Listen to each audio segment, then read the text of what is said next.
Yo, what up YouTube, what up boxing fans? Marco Huck versus Firat Arslan. This was an absolute classic. For a minus 2,500 favorite, this fight was way too close. Two of the judges had it 115, 113, and there was an Italian judge that had it 117, 111. At the end of the day, Marco Huck won a unanimous decision, but it was far from a decisive victory.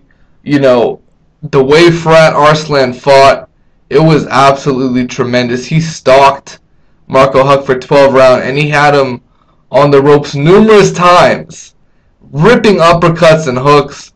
Firat Arslan really looked impressive. For 42 years old to come back like this against Marco Huck is tremendous. What a performance from Firat Arslan. Really showing class, really showing exactly what we did not expect. He gave us, they call boxing the theater of the unexpected, and he gave us a thrill and almost upsetted Marco Huck. Early on, he was ripping him with uppercuts and hooks. Huck was backing up at will, and he was walking through everything Huck was throwing. It was tremendous the way he was putting a beat down on Huck early in the fight. I'm talking before the 6 rounds. I had Arslan up on the cards. But, 6th round onward, Marco Huck came back strong, and he won his fair share of rounds. And really, to me, the fight was decided late in the fight. In the championship rounds, 10, 11, 12, Marco Huck really sucked it up, through the combinations. And you know what? Early in the fight, he was backing up on the ropes with his hands up high, and it seemed like he was really trying to tire Arslan out so he can come on late. And that's exactly what happened. Arslan was still right in his face throwing combinations, but Huck always responded. He came right back with his own punches, and that certainly carried the day.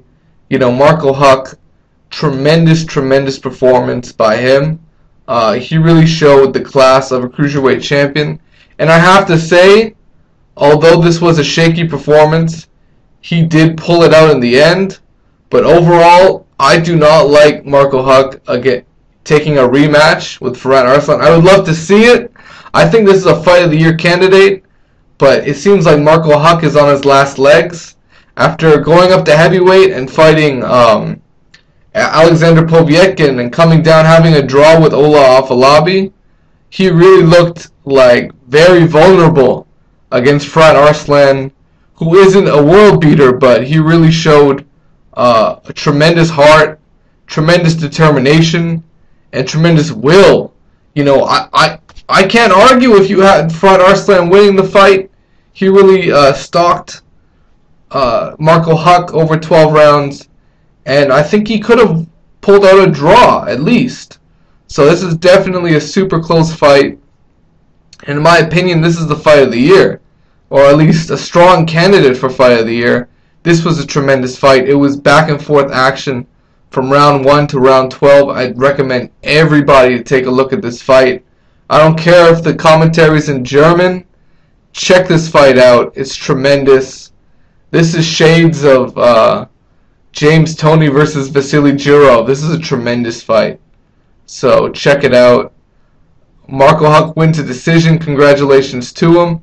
And what he did was he really worked that body, and towards the end of the fight, he was bringing the combinations back to the head, and it paid off big time. So Marco Huck pulls out a 12-round decision in a super close fight. Two of the judges had a 115, 113 in Germany.